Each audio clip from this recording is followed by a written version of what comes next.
युवक छुरी माड़े चलीगला महिला जीवन।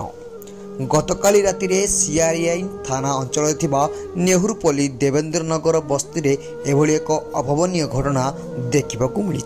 अन्यपटे अभियुक्त को गिरफ करा जाइछि एवं अभियुक्त विरोध में दृढ़ कार्यानुष्ठान नियाजिबो अतिरिक्त डीसीपी। से हत्याकांड संपर्क में आम सुरेश साहू को रिपोर्टर गोटे केस होती CRI case number 43/24 under section 302 IPC आउ केस तदंत बर्तमान जारी रही। आम साइंटिफिक टीम आसिक आम घटनास्थल रक्त दाग आउ जो ऑफेंस यूज होता जो वेपन ऑफ ऑफेंस यूज होता छुरी आउ जो अन्य लुगापटा जो रक्त भिजा लुगापटा ये सब जबत कराई साइंटिफिक एग्जामिनेशन एफएसएल को पठाଯିव खूब शीघ्र। एवं एथे जो अभियुक्त जी मुन्ना भूया तांको मध्य आम अटक रखीचु अरेस्ट करके आसंता काली आम फरवर्ड कर से यार हत्यार कारण पछरे रही जे से पूर्व जो अभियुक्त जी मुन्ना भूया पूर्व दी गोटी केस ना रही से अरेस्ट होकर फरवर्ड होते जे डिसीज जो झील थे झील को से मिसबिहेव कर जो केस होता से दोषी को फांसी दंड दि जाओ बोली कहते मृत महिला दुई झील।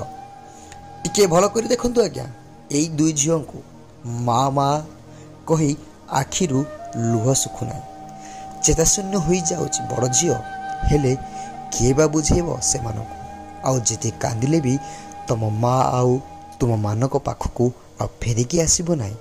हाँ दर्शक बंधु एभली एक अभावनीय घटना घटी जाइछि कटक सीआरआई थाना अंचल नेहुरपल्ली देवेंद्रनगर बस्ती रे। गतकाली राति पूर्व शत्रुता को केन्द्र करी भुजेली माड़े चलीगला महिला माँ जीवन। कनक पट्टनायक कौन से मुन्नार केमती कौन चरित्र केमती कौन तार सी निशा खाए सबु बेले मद पाउडर गंजेई सबू खाए खाइकिनी झील बो को कमेंट पास करिवो डाकिब कुटी हम झील निशा खाई आसी धक्का मारिब ये से रागे कुआडे एत कहीपर विषय फांसी आ कि ना एमती जी दुर्दांत को फांसी आउ कि ना। मृत महिला नाम भारती साहू बयस 50 बोली सूचना मिली। रात्र प्राय 8 घंटा 30 समय सही अंचल मुना नामक जड़े युवक हठात भारती को भुजाली रे आक्रमण करथिला जहा फल गुरुतर अवस्था तांको बड़ मेडिकल को स्थानांतरित कर जाइतिबा बेले डाक्तर तांको मृत्यु घोषणा करथिले। सेही बळी अभियुक्त मुना नाम रे पूर्वरु अनेक अपराध मालिक मामला रही बेले से पूर्व भारती को बड़ झील को औषध व्यवहार करने अभियोग जेल जाइतिले। प्रतिशोध परायण होई मुन्ना एभली हत्याकांड कराई बेले कथा कहते मृत भारती सान झील। टिके भल कर देखु ए दृश्य मृत महिला बड़ झील किपरि पुलिस बाबू को गोड़ धरी कांदिकी नेहुराही कहूची पुलिस बाबू मो माँ को जेमिति से मारिछि ताकू मध्य समस्त सामने फांसी दि जाओ। हे पुलिस बाबू मो माँ को उचित न्याय मिलू मु आपणक निकट रे नेहुरा होछि पुलिस बाबू।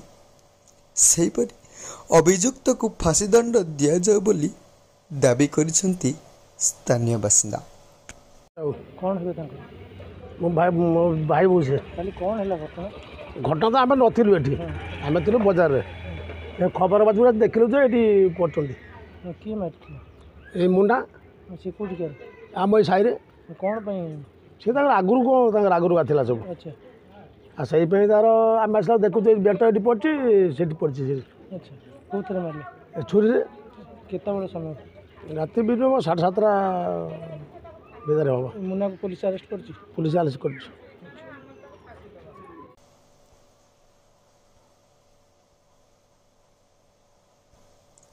कटकरू राजेंद्र छोटराय का रिपोर्ट केबी न्यूज ओडिशा।